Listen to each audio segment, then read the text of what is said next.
paano mag-activate ng device. Regardless po kung ang binili nyo sa amin ay Kapit Wi-Fi full kit or Kapit Wi-Fi device only, or kung kayo po ay advanced user na may sariling Kapit Wi-Fi device at gustong i-onboard sa aming system, ay pare-pareho po ang magiging starting procedure ninyo upang ma-activate ang inyong mga device. Ang sabi po dito, number 1, siguraduhin buhay at connected sa internet ang inyong Kapit Wi-Fi device at ang inyong phone o laptop na gagamitin. Ayun, so ito po yung ating test unit. Try po natin buhayin at it connects sa internet. Tandaan nyo po na ang UTP cable na ikakabit nyo papunta dito sa inyong antenna or device ay nakatusok yung dulo papunta sa PoE port ng inyong PoE adapter. Okay? Ayan. So, tapos po, i-plug na po natin yung PoE adapter. And pag may nakita po kayo na umilaw dito sa inyong device, meaning ay may power na po itong antenna nyo. Okay? So, dapat daw po, bukod sa buhay, dapat may internet access. Ayan. So, yung LAN cable naman po na galing sa inyong internet provider or internet source ay dapat po ay nakatusok dito sa LAN port ng inyong PoE adapter. Ayan. Ayan. So, LAN port, papuntang internet. PoE, papuntang Kapit Wi-Fi device or antenna. Okay? Regardless po kung ano po yung inyong internet source, it's either PLDT, Converge, Globe, Starlink, or kung ano pa man yan, siguraduhin nyo lamang po na dapat ang inyong router or modem ay nagbo-broadcast ng DHCP-IP. Okay? Number 2, mag-login sa operator.kapitwifi.ph gamit ang inyong operator account. So, ayun, open po natin ha. Operator.kapitwifi.ph. Nakalagin na ako. I-log out ko lang muna. Ayun, kung wala pa kayong account, click nyo lang po yung registered and input po dito yung mga hinihinging information. So, ulitin ko lamang po, tulad yung sinabi ko kanina, dapat po tama, may access kayo at sarili nyo yung mobile number na ilalagay nyo dito. Dahil dito po mag-send ng OTP si Kapit Wi-Fi every time na kayo po ay mag-withdraw ng inyong earnings o kaya naman kung mayroon kayong gagawing changes sa inyong Kapit Wi-Fi operator account. Okay? So dahil nga po meron akong account, ilalagin ko lamang ulit.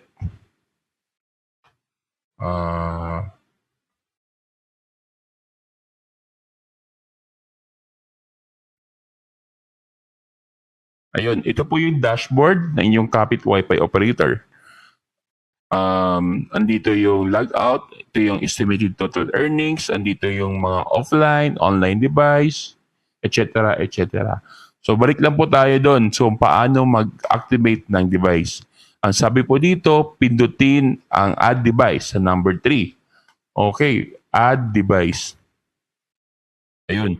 So regardless nga po kung ano man yung binili nyo sa amin, Kapit Wi-Fi full kit or Kapit Wi-Fi device only, or kung kayo po ay may sariling Tipinik Umada device, ay ilalagay nyo po dito yung serial number nyo. Okay? So, kung hindi nyo po makita yung serial number nyo sa box ng inyong Kapit Wi-Fi, ay sigurado po na nandito yan, nakalagay. Sa baba ng LAN port ng inyong antenna. Okay? So, nag-start po yan sa SN, meaning serial number. So, input ko po siya. 2,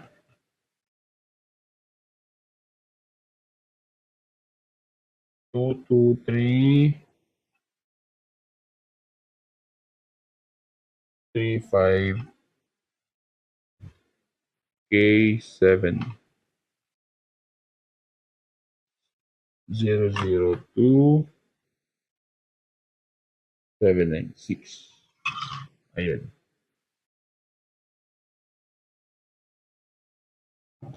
So sa mga bumili po ng Kapit Wi-Fi device ay meron po yung kalakip na activation code. So ilalagay nyo lang po yung activation code dito at i-add device nyo. Click nyo po ito yung add button. Meron na po kaming ginawa nitong tutorial dati, pakihanap na lamang po sa aming page.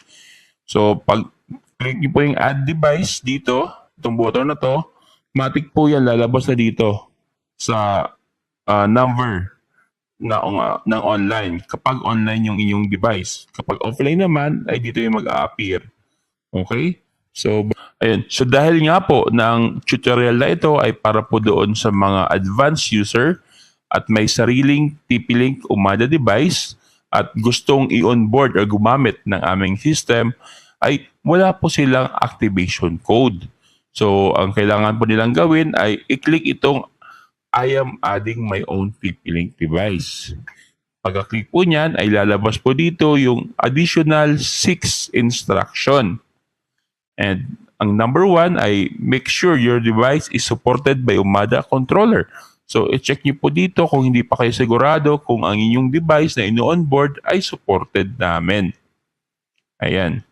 And number 2, connect to your device SSID and log in to WebGowi. So, binuhay natin kanina yung antenna. So, dapat ma-detect natin yan at makapag-connect tayo. Ayan. So, TP-Link po yung magiging SSID nyo kapag fresh yung inyong device. And remind ko lang din po sa mga mag-a-add or mag-onboard sa aming system, siguraduhin po na i-reset muna ang inyong device. Okay? Kung hindi po kayo marunong mag-reset, dito po nyo makikita, may reset button po dito. Pagka-power nyo, ilong press nyo lang po yan. Pag nakita nyo na nag-blink ng yung ilaw ng inyong EAP, ay nag-reset na po yan. Okay? Make sure lamang po na na-reset muna, kumbaga nabalik sa factory default ang inyong device bago nyo i-onboard. Okay? So dahil nga po na bagong reset at fresh ang ating EAP device ay ma-access po natin yung web GUI niya sa tplink.eap.net. So ayan, makita niyo po sa phone ko, hiningan po ako ng username and password. Ang default po niyan ay admin yung username at admin din yung password.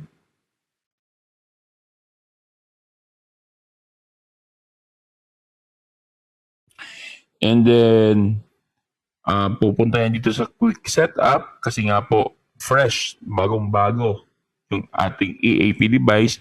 Hihingan ka po niya ng bagong username at password. So, nakalagay po sa instruction ay set your device username to Kapit and your password is to Kapit. All small cap. Okay? So, lagay po natin Kapit. And yung password ay Kapit. And confirm natin na dapat Kapit din yung second password. And then, pag may green check, ibig sabihin nag-match yung password na nilagay natin. Then, click next na nasa bottom na button. Okay. Click next lang yan. Naka-AP mode. And then, wireless. Okay. Skip na natin yan. Hindi na kailangan. So, ayun. Username, password, Kapit, security mode, none. And click done. Okay? And pindutin nyo lang po yung I have connected to SSID. Alright? And then, next is go to System Controller Settings. Puntahan na natin yung System and Controller Settings. Sabi yan sa number 4. And sa number 5, set inform URL to controller.kapitwifi.ph. Ayan. So, i-select all lang po natin to. And i-delete. Palitan natin ng controller.kapitwifi.ph. Okay? siguraduhin po na tama lahat ng spelling. Kasi pag nagkamali po kayo dyan, kahit isang letter lamang, ay hindi yan gagana. And then click save. Okay. So wait 2 minutes. If you follow the instruction correctly, Kapit Wi-Fi SSID should appear. Then click the pay button below. Okay, so antayin lamang po natin na mag-appear yung Kapit Wi-Fi SSID. Kung tama yung ating nagawa. Okay? Ulit natin. Nakita ko na na-disconnect ako. Kita nyo? So, possible na gumana na siya. So, antayin natin. Refresh lang natin. Ayun. So, nakita nyo na meron ditong lumabas na Kapit Wi-Fi Coinless Vendo. So, ito na yung tinatawag na Kapit Wi-Fi SSID. So, madaling sabi, successful yung pag-onboard natin. Okay? So, pero, kailangan pa rin natin na i-click yung pay para ma-claim natin na itong device na na-onboard natin ay sa account natin mapupunta. Okay? Pay. Okay. The selected serial number is invalid. Pag ganyan po, ay i-refresh lang po natin. Click lang po natin yung cancel. Lagay ulit natin yung serial number. And then, I am adding my own TP-Link device ulit. And then, click pay. Invalid. So, baka mali yung nilagay kong serial number. So, double check lang natin yung serial number. 22335 K7002 796. Baka merong space. Late lang po. So, ayun. Ulitin lang natin, ha?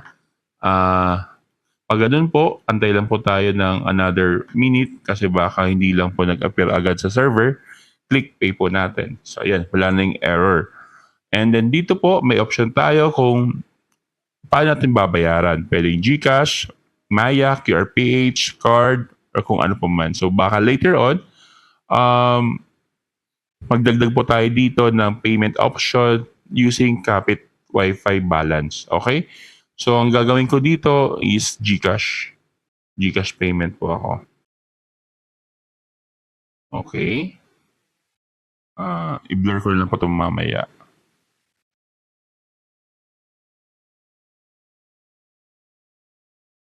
Next. And hingi ng OTP. 153246. Next. Ayan.